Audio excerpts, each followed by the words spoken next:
Le cours de cette année donc, est consacré aux interactions entre atomes dans les gaz quantiques. Et j'ai mis comme sous-titre de 2 à n corps. Alors, qu'est-ce que j'entends par là, de 2 à n corps? Bien, le plus simple pour l'expliquer, c'est peut-être de se ramener 150 ans en arrière, presque 200 ans en arrière, qui est ce qui s'est déroulé en thermodynamique au XIXe siècle, qui est ce lien qui a été établi, si on peut dire, entre microscopique et macroscopique. On ne comprenait pas encore très bien le microscopique à l'époque, mais néanmoins, ce lien a pu être établi. Alors ici, vous avez des photos de 2 physiciens, Clapeyron et Van der Waals.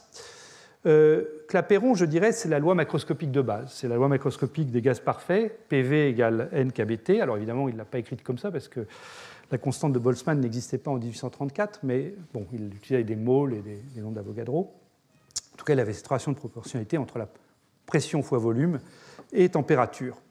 Celle-là, je dirais, c'est une loi macroscopique pour laquelle les lois microscopiques sous-jacentes sont pratiquement inexistantes, puisqu'il s'agit de particules sans interaction, sans taille effective, ni rien.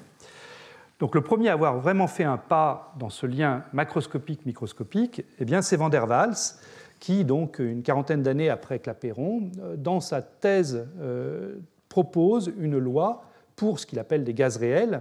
Donc c'est une loi pour laquelle... voilà, c'est mieux comme ça, peut-être. C'est une loi pour laquelle donc, il introduit un paramètre petit a' ici, un paramètre petit b' ici, qui vient corriger la loi PV égale n kBt, et il donne une interprétation à ces paramètres a' et b'. Et cette interprétation, c'est donc que a', c'est là pour décrire les interactions entre particules, et en particulier les interactions qu'on appelle maintenant interactions de Van der Waals, c'est-à-dire les forces à longue portée entre des atomes neutres ou des molécules neutres. Et puis B' ici, c'est une quantité qui va donc venir réduire le volume accessible. Le volume accessible n'est plus V, mais V moins N fois B'.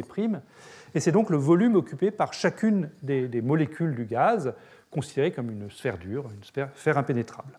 Voilà, donc ça c'est un premier pas dans un lien possible entre monde microscopique et monde macroscopique.